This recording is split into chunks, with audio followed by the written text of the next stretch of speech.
I've got 9 Raw EC Sci-Fi books we're going to look at right now. These are weird science and weird fantasy comics from 1951 to 53. I'm going to show you these books in high detail, tell you as much about them as I can, and if you're interested, you can buy them right now on Shortboxed. These stories were created by the top writers and artists in the business. EC is legendary. This is really smart, funny, ironic science fiction from the 1950s. These books are hard to find, and every dealer I've talked to says whenever they get EC books in, they sell them right away. I think the biggest challenge in selling these books is going to be getting collectors to check out Shortboxed. It's a great platform, but I don't think a lot of people are using it yet, and I hope that changes. It's easy to use, the fees are reasonable, the service is fantastic. All right, let's get to it. The first book we're going to look at is Weird Fantasy number 8. This is a book that I actually have graded right here in 8.0. That's a copy I bought a long time ago. This is a new copy that I just picked up. It is in lower condition. You can see right here on the cover, the owner of the comic wrote their name, Perry Benson. It's got a fair bit of spine roll here. There's some tearing around the staple. This cover has some staining on it, particularly on the A right here. There's some color breakdown at the bottom. Open it up a little bit so you can see the condition of the paper. This is an Al Feldstein cover. I've got this copy graded at around 4.0. With these stains and with this spine, I don't think it would get above 5. Overall, in pretty good condition. Nothing severe on the front or back, so I do think it would get above 3. I think 4 is right about where it's at. Next up, we've got Weird Fantasy 15. Another Al Feldstein cover. Scantily clad woman, rocket ship, alien tentacle monster. What more can you ask for from 50s science fiction? This book has a very intact cover. There's a little bit of tearing on the outside edge of the cover page. Inside we've got an ad for Mad Magazine issue 1, if I'm not mistaken. A little bit of tearing on some of these interior pages, but the spine is pretty good. Flip it over and take a look at the back. The back has a tear right here. We've got the stamp from Galen P. Cole. I think that might be the owner. A lot of these have Perry Beeson written on the cover. This one does as well, Perry Beeson. But the backs often will have Galen P. Cole. So you got 2 names on it. I don't know who came first. I would say this might be a 4.0 as well, but it also might be a little bit lower, more like a 3.5. Next up, we have Weird Fantasy 17. This is a book that I did a whole video on recently because I really enjoyed the 3rd and 4th stories inside. I also love this Al Feldstein cover. This is one of my absolute favorite EC comic covers right here. I have a copy of this one graded at 6.5 here. This copy is not in 6.5. I would put it with this spine damage and this large crease going down the upper right corner of the cover and this chunk missing here. I would put it at maybe 3.5, maybe 3.0. The person who sold it to me thought it was a 3.5, but to be honest, I gotta say it seems more like a 3.0 to me. Next up, we've got Weird Science number 8. The great Wally Wood tentacle monster on the cover. Oh no, it's Feldstein. It says right here it's Feldstein. Feldstein's monsters are a bit silly. Wally Wood's are grosser. It's got spine roll, but probably not going to get graded down too hard for that. The cover is really good. It's got one big crease in the bottom right. The back side, it's rolled a bit. Definitely spine roll, but no other major damage.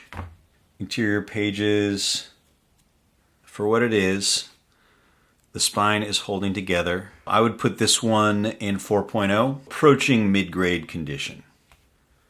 Next, we've got Weird Science number 10. Now this is a Wally Wood cover. See what I mean here? The Wally Wood aliens, always just a little bit grosser. This one is a little bit more beaten up. If we look at the spine here, you can see there's a pretty big spine split going up on the bottom. The staples are kind of coming off here.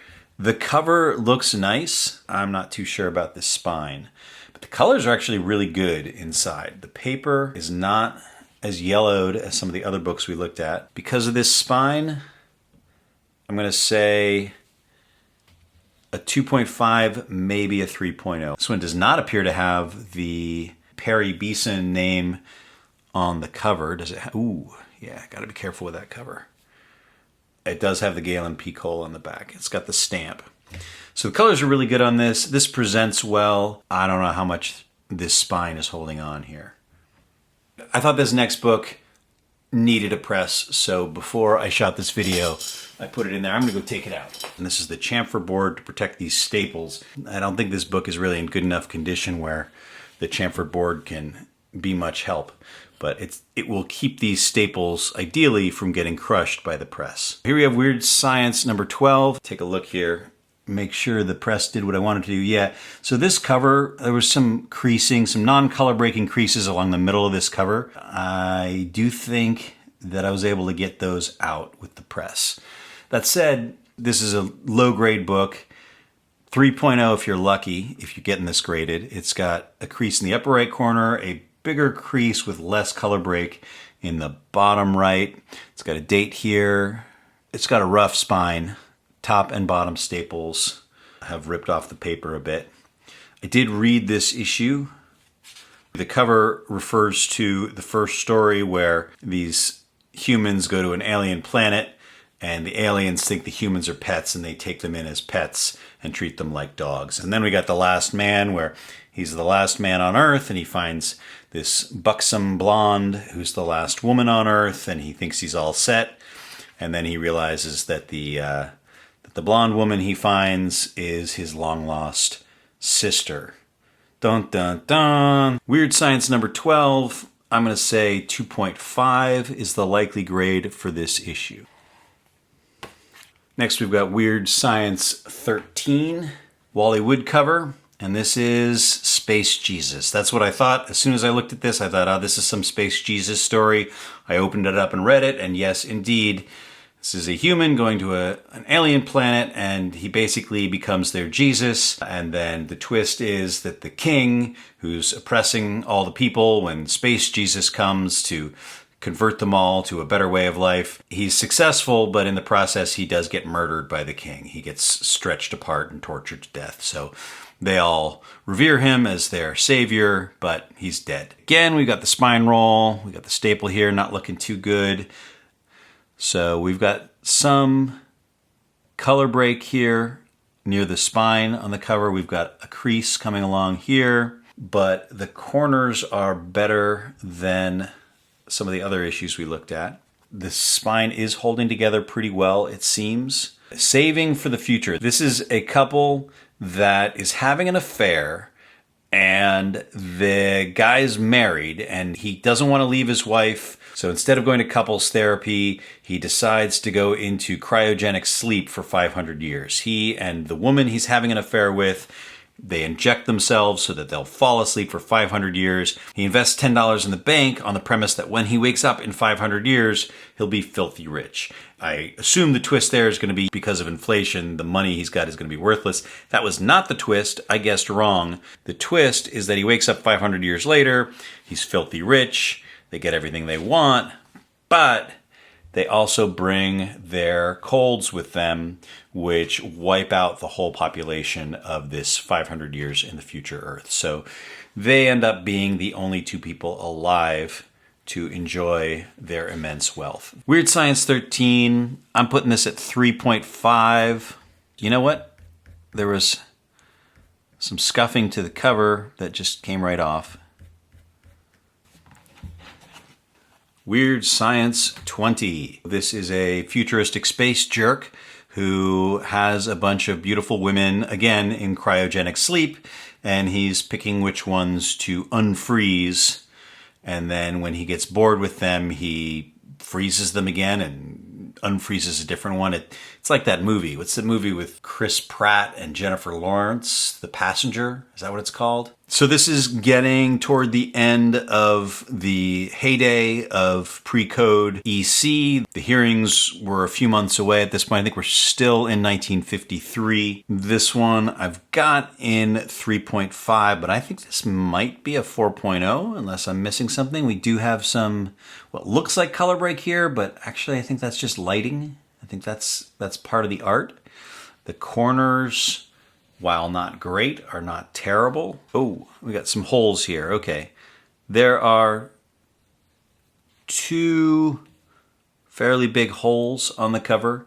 So that explains the 3.5 and makes me think maybe even a 3.0. I have not read these stories other than just glancing at the first one. We got good old Galen P. Cole on the back. Nothing too bad on the back though. I want to say 3.5, but if I'm honest, I think 3.0 might be more realistic. Weird Science number 20. The last book is Weird Science 21. It's a Wally Wood cover. Wally Wood, gross pterodactyl creature flying toward a sort of a Flash Gordon shirtless hero. This is Weird Science number 21. This one has, of the covers we've looked at, I would say maybe the best or one of the best. There's a chip out right here on the top. But the corners are very good. I don't see any holes. I don't see spine roll for once. The spine's in relatively great condition. Let's take a look at the inside. There's the pterodactyl story. Okay, he's on some sort of a dinosaur planet here. This one, we've got a date stamp here. Nothing wrong with that. A little bit of a pen mark here on the W. I'm tempted to go higher than a 4.0, but probably not. Probably still a 4.0. And that's it. Weird Science 21. So those are the 9 books. I do have a couple more that I'm not selling. I got some that I'm keeping for myself. I'm not going to show you them. All right, fine. You really want to see them? I will show you. This is Weird Science 16. I saw a comment recently from someone who said this is their all-time favorite comic book cover. It's not my favorite comic cover, but it's certainly one of my favorite EC covers. It's a bunch of kids hiding behind a rock as invaders from Mars land and walk out of their ship. Weird Science 16, and then the last one I'm keeping is Weird Fantasy 22 with, I think this is a Joe Orlando cover, not Feldstein, not Wally Wood. I love dinosaurs. I love fossils. I love hunting for fossils. This one is a space dinosaur. This is excavating a space dinosaur, and I just love that cover. Both staples detached from cover, yeah. It's in low grade because of the spine damage, but the cover is beautiful, and that's really all I care about here. I love this issue for the cover, so this is mine. You can't have it. I'm keeping it. And that's it. So I hope you will check out Shortboxed. If you buy comics, if you sell comics, you should download the app or at least just go to the website. eBay is, it's eBay. It's been around forever. And it works, but it's a mess. And the fees are obnoxious. They take a fee on the taxes you pay. They take a fee, they take a percentage for themselves on the shipping that you pay for. If you look deep into the fees on eBay, it's ridiculous. Shortboxed is so simple. It is how it should be. Putting comics on there is a breeze. Before I go, I'm going to give you a quick sneak preview of the next Shortboxed sales video I'm going to do. I got these ASMs here. Ditko and Romita Amazing Spider-Man. So we got the legendary black cover, ASM 28, first Rhino, ASM 41. All right, I'm not going to go through all of them. That's all for now. Thanks for watching.